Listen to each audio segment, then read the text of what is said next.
Satyabhama institute of science and technology, Chennai. இந்திய சினிமாவில் தனது நடிப்பால் உச்சம் தொட்ட மலையாள நடிகர் ஃபகத் ஃபாசில் ADHD அரிய வகை குறைபாடு உள்ளதாக போட்டுடைத்து உள்ளது நிலையில் இதன் பின்னணியை விவரிக்கிறது இந்த செய்தி. இன்ஸ்டாகிராமில் ரீல்ஸ்களை ஆக்கிரமித்ததோடு மட்டுமில்லாமல் தென்னிந்திய சினிமா உலகில் தனது நடிப்பு திறமையால் ஆக்கிரமித்து வருபவர் ஃபகத் ஃபாசில். தற்போது ஆஹா ஓஹோ என ஃபகத் ஃபாசிலை புகழ்ந்து தள்ளினாலும் தொடக்க காலங்களில் அவர் கொண்டாடப்படவில்லை. மாறாக நடிகை நஸ்ரியா நசீமை திருமணம் செய்து கொண்டதால் இருவருக்கிடையே உள்ள வயது வித்தியாசத்தை வைத்து கேலி மட்டுமே செய்தனர் திரைத்துறை ரசிகர்கள்.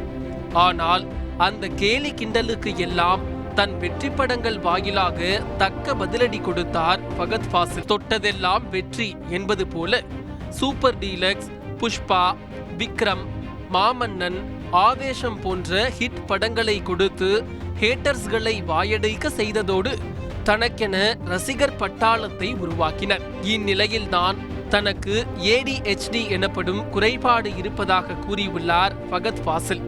கேரளாவில் நிகழ்ச்சி ஒன்றில் பங்கேற்ற போது தனக்கு ADHD இருப்பதை மருத்துவர் உறுதி செய்ததாக தெரிவித்தார்.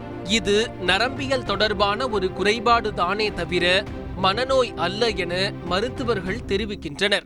அதில் பேரில் இருக்க மாதிரியே இந்த குழந்தைகள் ரொம்ப ஹைப்பர் ஆக்டிவாக இருப்பாங்க.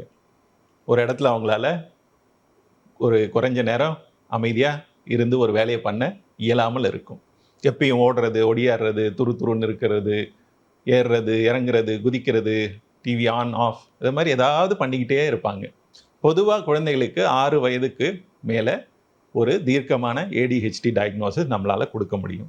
பொதுவாக 6 வயதிற்கு மேற்பட்ட சிறார் மற்றும் சிறுமியர்களுக்கு சமீப காலமாக ஹைப்பர் ஆக்டிவ் பிரச்சனை கண்டறியப்படுவதாகவும் கவனமின்மை மற்றும் மறதி அதிகரிப்பதாகவும் குறிப்பிட்டுள்ள மருத்துவர்கள் தகுந்த மனநல மருத்துவரை அணுகுவதன் மூலமாக பிரச்சனைகளுக்கு தீர்வு காண முடியும் என தெரிவிக்கின்றனர். அதே வேளையில் சிறு வயதிலேயே கண்டறியப்பட்டால் அதை குணப்படுத்துவது எளிது என கூறியுள்ளதால் 41 வயதாகும் ஃபகத் ஃபாசிலுக்கு இந்த குறைபாட்டை சரி செய்வது சிக்கலான ஒன்றாகவே பார்க்கப்படுகிறது.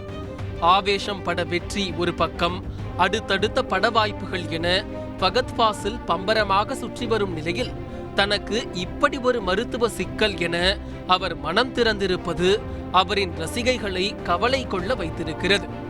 மீண்டு வாருங்கள் ஃபகத் என இணையத்தை ஆக்கிரமித்திருக்கிறது ரசிகைகளின் வேண்டுதலும் அன்பும். Sathyabama institute of science and technology, Chennai.